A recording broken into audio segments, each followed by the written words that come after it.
Hello people, welcome back to our channel. మన ఛానల్ని subscribe చేయడం, లైక్ చేయడం మర్చిపోకండి. ఈరోజు టాపిక్లోకి వెళ్ళిపోదాం. ఇంకా రాధా, శక్తి ఇద్దరూ బయటకు వచ్చారు. శక్తి అమ్మమ్మ వైపు చూసి ఒక చిన్న నవ్వు విసిరింది. ఆవిడ కూడా శక్తిని చూసి నిన్ను బయటకు పంపించడానికి రంగం సిద్ధమైంది. ఇక చూద్దువు గాని, నువ్వు మొదలుపెట్టిన ఆటలు నేను నీకంటే ఎంత పెద్ద కిలాడినో అని మనసులో అనుకుంటుంది. ఆవిడ మనసులో మాటలు శక్తికి వినిపించగానే, ఆటని మొదలుపెట్టింది నేను కాదు అమ్మమ్మ, మీరు. నా ఆటని నేను ముగిస్తాను. ఆటకి అనుభవం ముఖ్యమే కాదు అనను, కానీ నేను కూడా ఓటమిని ఇష్టపడను. ఇక్కడ మీరు నా జీవితాన్ని ఫనంగా పెట్టి ఆడుతున్నారు. అలాంటప్పుడు నేను ఎలా ఓడిపోతాను? నా సర్వశక్తులు పెట్టి మిమ్మల్ని ఆపడానికి ప్రయత్నిస్తాను. అయినా ఈ ఆటలో మీరే నా గురువు అమ్మమ్మ. నేను మిమ్మల్ని ఫాలో అవుతాను. ఈ శిష్యురాలు గెలవాలని ఆశీర్వదించండి అని మనసులో అనుకుంటుంది. నన్ను గురువుగా భావిస్తే మనస్ఫూర్తిగా నేనే గెలవాలని కోరుకుంటున్నాను. కానీ ఇక్కడ ఆడేది కూడా నేనే, అందుకే నా గెలుపు నాకు ముఖ్యం కదా అని అనుకుంటుంది. శకుంతల, సరే మీ ఆట మీరు ఆడండి, నా ఆట నేను ఆడతాను అని అనుకుంటుంది శక్తి మనసులో. హాల్లో ఉన్న శివాని చూసి, కన్నా, నువ్వు పొలం వెళ్తే ఇక్కడ పనులన్నీ ఎవరు చూసుకుంటారు? అత్తవాళ్ళు మధ్యాహ్నానికే వచ్చేస్తారు. ఎల్లుండు నిశ్చితార్థం, రేపంతా నిశ్చితార్థం షాపింగు, వచ్చిన బంధువులకి ఇవ్వాల్సిన గిఫ్ట్లు తీసుకోవాలి. చాలా పనులు ఉన్నాయి. ఊరిలో వారికి రేపు సాయంత్రం చెప్పినా సరిపోతుంది. కానీ బంధువులకు ఈరోజే ఫోన్ చేసి చెప్పాలి. ఇంకా వంట మనిషికి కబురు చెయ్యాలి. ఇన్ని పనులు పెట్టుకొని పొలం వెళ్తాను అంటే ఎలా కన్నా అని అడిగింది శకుంతల. నేను గంటలో వచ్చేస్తాను నాని. ఈలోపు ఎవరికి ఫోన్లు చెయ్యాలో నెంబర్స్ తీసుకోండి. వంటకి మన ఇంట్లో అన్ని ఫంక్షన్లకు చేసే వాళ్ళకి ఆర్డర్ ఇద్దాము అన్నాడు శివ. ఫంక్షన్ బాబాయ్ వాళ్ళ ఇంట్లోనే కదా అని అడిగాడు శివ. లేదు కన్నా, మన ఇంట్లోనే. ఆ రోజు మీ పిన్ని మాటలు విని మీ బాబాయ్ బయటకు వెళ్ళాడు, కానీ అసలు వేరు ఇవ్వడం నాకు ఇష్టం లేదు. ముగ్గురు మధ్యలో ఒక్కటే ఆడపిల్ల. అందుకే మనకి వారసత్వంగా వస్తున్న ఈ ఇంట్లోనే తన పెళ్లి చెయ్యాలని నా కోరిక అని చెప్పింది శకుంతల. ఓహో అలానా అన్నాడు శివ. హా, అత్తయ్య వాళ్ళ ఇల్లు అని పని వాళ్ళని పంపించాడు మీ నాన్న అని చెప్పింది శకుంతల. రేవతి వాళ్ళది కూడా అదే ఊరు. రేవతిని ఆడపడుచు కొడుక్కే ఇచ్చింది శకుంతల. అందరూ సిటీకి వెళ్ళిపోవడంతో ఊరిలో ఉన్న లంకంత ఇల్లు ఎవరు లేక కళాకాంతి లేకుండా పోయింది. దాన్ని బాగు చేయడానికి రామకృష్ణ పని వాళ్ళను పంపించాడు. అందరూ బంధువులే అవడంతో ఫంక్షన్కి పిలవాల్సిన బంధువులు కూడా చాలా వరకు ఇద్దరికి కావలసిన వాళ్ళే. శకుంతల శివతో మాట్లాడుతూ ఉండగానే మురళి, గిరిజ అక్కడికి వచ్చారు. శకుంతల గిరిజ వైపు చూసి, మాటి మాటికి ఆ ఇంటికి ఈ ఇంటికి తిరుగుతూ డ్యాన్సులు వేయడం తగ్గించు. పెళ్ళి అయ్యే వరకు మీరు కూడా ఇక్కడే ఉండండి. ఏమన్నా విషయం చెప్పాలి అనంటే మాటి మాటికి నేను పని మనిషిని పంపలేను. జరుగుతుంది మీ కూతురు పెళ్ళి అని కాస్త గుర్తుపెట్టుకోండి అని గట్టిగా చెప్పింది. ఆ మాటలకి గిరిజ తల గిరాగిరా తిప్పుతూ సరే అత్తయ్య అని అంది. నువ్వు త్వరగా వెళ్ళి వచ్చేయి కన్నా అని చెప్పింది శకుంతల. అలాగే నాని అని పైకి లేచి బైక్ కీస్ కోసం రూములోకి వెళ్ళి తీసుకొని బయలుదేరిపోతూ ఉండగా శక్తి పరిగెత్తుకుంటూ వచ్చి, శివ, టిఫిన్ చేయకుండా వెళ్తున్నావేంటి అని అడిగింది. వద్దే, లేట్ అవుతుంది, నేను ఒకేసారి భోజనం చేస్తానులే అంటూ బైక్ స్టార్ట్ చేయబోయాడు. శక్తి బైక్ అడ్డంగా నిలబడి, టిఫిన్ రెడీ అయ్యింది శివ, ఎంతలోపు తింటావు? 5 నిమిషాలు ప్లీజ్ శివ, నువ్వు తినకుండా వెళ్తే నాకు మనసంతా బాధగా ఉంటుంది అని అంది. శక్తి అంతలా అడిగేసరికి శివ బైక్ దిగి స్టాండ్ వేసి, సరే తీసుకురా త్వరగా అన్నాడు. శక్తి పరిగెత్తుకుంటూ వెళ్ళి 4 ఇడ్లీలు పెట్టుకొని కారం పొడిలో నెయ్యి వేసుకొని తీసుకువచ్చింది. శివ తింటూ ఉండగానే పాలు కలిపి వేడిగా ఉన్నాయి అని అటూ ఇటూ తిరగబోస్తూ ఉన్న శక్తిని చూసి సునంద మనసులో నవ్వుకుంది. ఆడపిల్లలు అంటే ఇంతేనేమో. పెళ్ళి అయ్యే వరకు అమ్మా నాన్నల దగ్గర ఆడుతూ పాడుతూ తిరిగే వాళ్ళల్లో పెళ్ళి అవగానే మొగుడే లోకంగా బతకడం మొదలు పెడతారు. ఆ 3 ముళ్ళకి, ఆ పసుపు తాడికి అంతటి శక్తి పెట్టాడు ఆ భగవంతుడు అనుకుంటుంది. శివ ఇడ్లీ తినేసరికి పాల గ్లాస్ చేతికి ఇచ్చింది శక్తి. శివ పాలు ఫాస్ట్గా తాగేసి గ్లాస్ శక్తికి ఇచ్చి ఇప్పుడు హ్యాపీనా అని అడిగాడు శివ. శక్తి మూతి తిప్పుతూ హా అని కళ్ళు గిరగిరా తిప్పింది. శివ కూడా నవ్వుతూ రాక్షసి అన్నాడు. శివ పొలం వెళ్ళగానే శక్తి కిచెన్లోకి వెళ్ళింది. సునంద అందరినీ టిఫిన్ చేయడానికి పిలవమని చెప్పింది. శక్తి అందరినీ టిఫిన్ చేయడానికి పిలిచింది. శకుంతల టిఫిన్ చేస్తూ భోజనం సమయానికే రేవతి, అల్లుడుగారు, వంశీ వచ్చేస్తారు. వాళ్ళకి ఇష్టమైన వంటలు చెయ్యండి అని సునంద వైపు, శక్తి వైపు చూసింది. సరే అత్తయ్య గారు అని సునంద అంది. గిరిజ వైపు చూసి నువ్వు టిఫిన్ చేయగానే వెళ్ళి ఇంట్లో పడుకోకుండా వంట పనులు చూడు. పెళ్లి పనులు అన్నీ శక్తి చూసుకుంటుంది అంటూ ఏ శక్తి? మీ ఆడపడుచు పెళ్లి పనులు నువ్వు దగ్గరుండి చూసుకోవా అని అడిగింది శకుంతల. శక్తి తన నిర్ణయం చెప్పేలోపే ఒకవేళ నీ వల్ల కాదు అంటే చెప్పు, నా తిప్పలేవో నేనే పడతాను. ఎవరికి తప్పినా నాకు తప్పదుగా అంది శకుంతల. లేదు అమ్మమ్మ, ఈ వయసులో మీరంత శ్రమపడడం నాకు ఇష్టం లేదు. నా ఆడపడుచు పెళ్ళి పనులన్నీ స్వయంగా నేనే దగ్గరుండి చూసుకుంటాను. కానీ ఒక్క మాట, ఏం చేయాలో ఎలా చేయాలో మీరు చెప్తూ ఉండండి చాలు, నేను చేసుకు వెళ్ళిపోతాను అంది శక్తి. ఆ మాటలు వినగానే సునంద షాక్కి గురై ఈ పిల్లకు ఏమైనా పిచ్చి పట్టిందా? పెళ్లి పనులు అంటే ఏమైనా ఆషామాషా అనుకుంటుందా ఏంటి? అసలే వీళ్ళకి బంధువులు అట్టహాసం ఎక్కువ. ఏదైనా చిన్న పొరపాటు జరిగినా అత్తయ్య దాన్ని భూతద్దంలో పెట్టి చూస్తుంది. ఆవిడ గురించి తెలిసి కూడా ఈ పిల్ల ఎందుకు అవకాశం ఇస్తుంది అనుకుంది మనసులో. శక్తి వైపు చూసి వద్దు అని చెప్పమని సైగ చేసింది సునంద. శక్తి మొండి పెత్తనం చూసి కోపం వచ్చింది. అత్తయ్యకు కోపం వచ్చిందని శక్తికి అర్థమయ్యింది. సునంద, శక్తి కూడా టిఫిన్ చేశారు. పనమ్మాయి 2వ విడత గిన్నెలు కడుగుతుంటే శక్తి డైనింగ్ టేబుల్ మీద ఉన్నవి అన్నీ కడగడానికి సింకులో పెట్టింది. సునంద కూరగాయలు తీసి కడిగి తనే కట్ చేసుకుంటుంది. అది చూసిన శక్తి నవ్వుతూ ఇలా ఇవ్వండి అత్తయ్య, నేను కట్ చేస్తాను అని అంది శక్తి.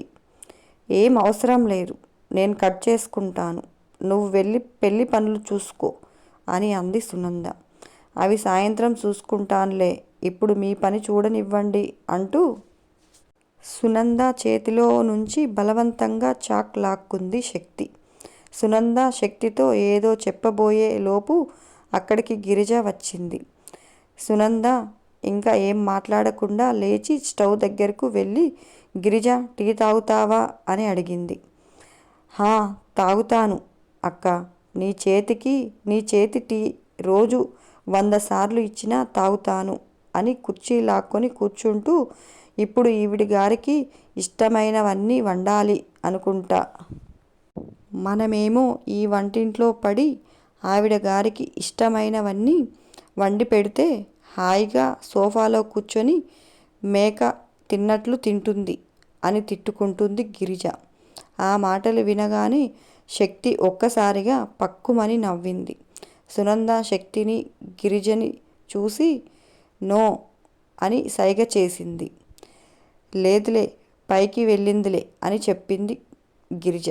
అయినా ఎందుకులే గిరిజ, ఎటు చెయ్యక తప్పదు, అదేదో సైలెంట్గా చేసుకుంటే సరిపోతుందిగా, అని అంది సునంద. లేకపోతే ఏంటక్క, ఆవిడ మాత్రం ఆవిడ ఆడపడుచుని ప్రేమగా పలకరించి ఒక్క పూట భోజనం పెట్టిన పాపం లేదు. కానీ ఆవిడ మాత్రం మన దగ్గర మొగుడి కన్నా ఎక్కువ సాగించుకుంటుంది. అసలే ఇదంతా అత్తయ్య ఇచ్చిన అలుసులే అని శకుంతలని కూడా తిట్టుకుంటుంది గిరిజ. పోనీలే గిరిజ, ఈ పెళ్ళి చక్కగా జరిగి ఎవరింటికి వాళ్ళు వెళ్ళేదాకా కొంచెం ఓపికగా ఉంటే సరిపోతుంది అంది సునంద. మనం పెళ్ళి వరకు కానీ మన రాధ దీన్ని జీవితాంతం భరించాలిగా. ఏదో అల్లుడు గారు బంగారం అని పెళ్ళికి తొందరపడుతున్నాం. కానీ రేపటి నుంచి ఇది నా కూతుర్ని ఎన్ని తిప్పలు పెడుతుందో తలుచుకుంటే నాకు రాత్రులు నిద్ర పట్టడం లేదు తెలుసా అంది గిరిజ. ఎలాంటిది అయినా తను ఒక తల్లిగా బిడ్డ భవిష్యత్తు తలుచుకొని బాధపడుతుంటే సునందకి కూడా బాధ అనిపించింది. టీ పోసి తను ఒకటి తెచ్చుకొని గిరిజకి ఒక కప్పు ఇచ్చి గిరిజ మీద చెయ్యి వేసి, బాధపడకు గిరిజ, అక్కడ అందరూ పనివాళ్ళు ఉంటారు, మన రాధకి ఏమీ ఇబ్బంది ఉండదు అని అన్నీ వంశీ చూసుకుంటాడు, నువ్వు బాధపడకు అని ఓదార్చింది. ఆ మాటలు విన్న తర్వాత గిరిజ కొంచెం తేలికై టీ తాగి వంట పని మొదలుపెట్టారు. శకుంతల శక్తిని పిలిచి డైరీలో ఉన్న బంధువుల ఫోన్ నెంబర్స్ ఇచ్చి అందరినీ ఎంగేజ్మెంట్కు పిలవమని చెప్పింది. డైరీ ఓపెన్ చేసి చూసిన శక్తికి గుండె జల్లుమంది. అమ్మమ్మ, వీళ్ళందరినీ పిలవాలా అని అడిగింది. ఏ సగం మందిని వదిలేద్దామా అని అడిగింది శకుంతల. అమ్మమ్మ, వీళ్ళందరికీ ఫోన్లు చెయ్యాలంటే కనీసం 10 రోజులు పడుతుంది అని అంది శక్తి. అదంతా నాకు తెలీదు, వాళ్ళందరూ చాలా దగ్గరి బంధువులు, వాళ్ళు లేకపోతే అసలు ఫంక్షన్కి నిండుదనమే ఉండదు, అందుకే అందరినీ పిలవాలి అని చెప్పి వెళ్ళిపోయింది. అది విన్న శక్తి, అయితే ఎంగేజ్మెంట్ 10 రోజుల తర్వాత పెట్టుకోవాల్సింది అని అనుకుంటుంది మనసులో. అనుకొని డైరీతో నెత్తి మీద కొట్టుకుంటుంది. పైకి వెళ్తూ ఇదంతా చూసిన శకుంతల మనసులో నవ్వుకుంది. ఇంతలో శివ పొలం నుంచి రానే వచ్చాడు. శక్తి చేతిలో డైరీ చూసి తన చేతిలోకి తీసుకొని ప్రియాని, వరుణ్ణి, రాధాని, వేణుని పిలిచి అందరికీ కొన్ని నెంబర్లు ఇచ్చి ఫాస్ట్గా ఎంగేజ్మెంట్ గురించి చెప్పమన్నాడు. తను కూడా కొంతమందికి ఫోన్ చేస్తూ, నువ్వు వెళ్ళి మమ్మీ ఫోన్ తీసుకురాపో, నేను ఒక కాల్ మాట్లాడేలోపు ఇంకో నెంబర్కి ఫోన్ చేద్దు గాని అన్నాడు శివ. శక్తి వెళ్ళి అత్తయ్య గారి ఫోన్ తీసుకువచ్చింది. రేవతి వాళ్ళు వచ్చేలోపు చాలామందికి ఫోన్లు చేసి చెప్పేశారు. వాళ్ళు రానే వచ్చేశారు. వాళ్ళు రాగానే కుశల ప్రశ్నలు అయ్యాక రేవతి శివ వైపు చూసి, ఏరా చాలా పెద్దవాడివి అయిపోయావుగా, ఎవరూ లేకుండా వెళ్ళి పెళ్ళి కూడా చేసుకున్నావు అంటూ, ఏది మీ ఆవిడ అని అడిగింది. శక్తి శివని పిలిచాడు. కిచెన్లో నుంచి వచ్చి నిలబడింది శక్తి. తనే అత్త, నా పెళ్ళాం అన్నాడు శివ గట్టిగా. రేవతి శక్తి వైపు చూసింది. నువ్వు నా కూతురి స్నానాన్ని ఆక్రమించావు, నిన్ను నేను ఎప్పటికీ క్షమించను అనుకుంది మనసులో. అంతలో రామకృష్ణ లోపలికి వస్తూ, వెళ్ళొచ్చావా నానా, ఎంతవరకు వచ్చింది అని అడిగాడు శివాని. ఇంకా చాలా టైం పడుతుంది డాడీ, గింజలు ఎక్కడ పోయాలో రంగయ్యకు చెప్పి వచ్చాను అన్నాడు శివ. శక్తి లోపలికి వెళ్ళి రామకృష్ణకు మంచినీళ్లు తెచ్చి ఇచ్చింది. అది చూసిన వంశీకి శక్తి అంటే మంచి అభిప్రాయం ఏర్పడింది. ఫోన్లు చేయడం అయిందా అని అడిగాడు రామకృష్ణ శక్తి వైపు చూసి. ఇంకా కాలేదు మావయ్య, నైట్లోపు పూర్తి చేస్తాం అని చెప్పింది శక్తి. లగేజెస్ అన్నీ రూమ్లోకి సర్దాక భోజనాలు చేశారు. సాయంత్రం వంట వాళ్ళ కోసం శివ సిటీకి వెళ్ళబోతుంటే మురళి తను వెళ్తున్నాను అని చెప్పాడు. అప్పుడే ఇంట్లో ఎంగేజ్మెంట్ హడావిడి మొదలయ్యింది. శక్తి ఈ పనులు అన్నిటితో క్షణం తీరిక లేకుండా ఉంది. శివ ఫ్రెష్ అవ్వడానికి స్నానానికి వెళ్తూ శక్తిని టవల్ ఇవ్వమని అడిగాడు. శక్తి వంట సామాన్ల లిస్టు చూస్తూ, ప్లీజ్ శివ, నేను కొంచెం పనిలో ఉన్నాను, నువ్వు తీసుకోవా అని చెప్పింది. శివ శక్తి వైపు చూసి, ఒసే రాక్షసి, ఆ పనులు తర్వాత, ముందు నా పనులు చేయవే అన్నాడు. రేపటి నుంచి చేస్తాలే, ఈ రోజుకి నువ్వు చేసుకో అని అంది శక్తి. ఫ్రెష్ అవడానికి వెళ్ళేవాడల్లా ఆగి శక్తి చేతిలోని లిస్టుని తీసి పక్కన పెట్టి, ముందు నా పని చూడు అన్నాడు శివ. శక్తి లేచి వెళ్ళి టవల్ తెచ్చి ఇచ్చి మళ్ళీ లిస్టులో సామాన్లు చూస్తుంది. టవల్ ఇస్తే సరిపోదు, నా ఈపు ఎవడు రుద్దుతాడే, మీ అయ్యనా అన్నాడు శివ. ఆ మాటలకి శక్తి తల పైకెత్తి, కొంచెం ఎక్కువైనట్లు లేదు అని అంది. అస్సలు లేదు, నువ్వు ఇలా మొగుణ్ణి పట్టించుకోకపోవడం అస్సలు బాగోలేదు అన్నాడు శివ. అబ్బా, ఏమైంది శివ నీకు ఈరోజు అని అంది శక్తి. నువ్వు నన్ను పట్టించుకోకపోతే నాకు కాలుతుంది అన్నాడు శివ. శక్తి 2 చేతులతో శివ మొహానికి దగ్గరగా తీసుకొని, నిన్ను పట్టించుకోకుండా ఇంకెవరిని పట్టించుకుంటాను బంగారం, కాకపోతే కొంచెం బిజీ అందుకే అని అంది. నువ్వు ఎంత బిజీ అయినా సరే నా టైం నాకు ఇవ్వాల్సిందే అంటూ శక్తి అరచేతిని తీసుకొని ముద్దు పెట్టుకున్నాడు శివ. సరే, ఇంక వదిలిపెట్టంలే అని అంది శక్తి. ఇంతలో రామకృష్ణ శివాని పిలిచి పంతులు గారికి చెప్పి రమ్మని, వస్తూ రేవతి వాళ్ళ ఇంట్లో లైట్ వేసి రమ్మని చెప్పాడు. శివ స్నానం చేసి బయలుదేరుతూ ఉండగా, శక్తి, నువ్వు కూడా రేవతి పెద్దమ్మ వాళ్ళ ఇల్లు చూడలేదుగా, శివ చూపిస్తాడు వెళ్ళు, చూసిరా అని అంది సునంద. సరే అత్తయ్య అంది శక్తి. శివ బైక్ స్టార్ట్ చేసి శక్తిని పంతులు గారింటికి వెళ్ళి నిశ్చితార్థం టైంకు రావాలని చెప్పి రేవతి వాళ్ళ ఇంటికి తీసుకువెళ్ళాడు. శక్తి రేవతి వాళ్ళ ఇల్లు చూసి, బాబోయ్ ఎంత చీకటిగా ఉంది అని అంది. చాలా పెద్ద ఇల్లు, బయట ప్లేస్ కూడా చాలా ఉంది అన్నాడు. అవును, చాలా ఉంది, అందుకే ఇంకా భయంగా ఉంది అని అంది శక్తి. భయం ఎందుకే, నేను ఇక్కడే ఉన్నానుగా అంటూ శక్తి చెయ్యి పట్టుకున్నాడు. శివ ఫోన్ తీసి టార్చ్ వేసుకొని స్విచ్ బోర్డు కోసం చూశాడు. అది కనిపించగానే లైట్ స్విచ్ వేశాడు. శివ అప్పుడు కానీ ఇల్లు కనిపించలేదు శక్తికి. డోర్ కీస్ వదిలేసి వెళ్ళిపోయారు పనివాళ్ళు. శివ డోర్ తీసి శక్తికి ఇల్లు చూపించడానికి లోపలికి తీసుకువెళ్ళాడు. శక్తి లోపలికి వెళ్ళింది. శివ లోపల స్విచ్ బోర్డు కోసం వెతుకుతూ ఉండగా శక్తి గట్టిగా అరిచి పరిగెత్తుకుంటూ వెళ్ళి శివాని కౌగిలించుకొని, శివ, నా కాలు మీద నుంచి ఏదో వెళ్ళింది అని గోలగోల చేసింది. శివ ఫోన్లో టార్చ్ వేసి చూస్తే ఎలుక పరుగులు పెడుతుంది.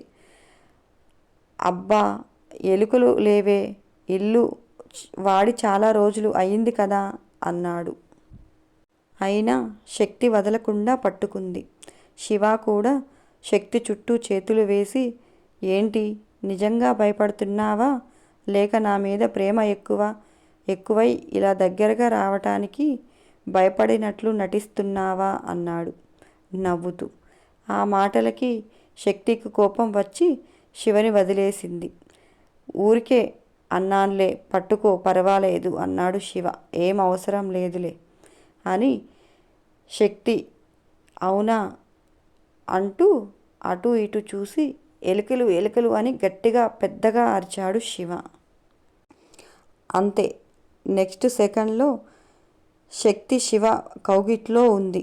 శివ నవ్వుతూ శక్తిని కౌగిలించుకొని హుషారుగా పాటలు పాడి అక్కడే కొంచెం సేపు కూర్చొని ముచ్చట్లు చెప్పుకున్నారు.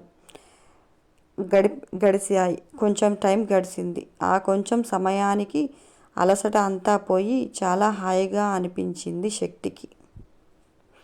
అప్పుడు అర్థమైంది శక్తికి, అత్తయ్య తనని శివతో ఎందుకు పంపించిందో.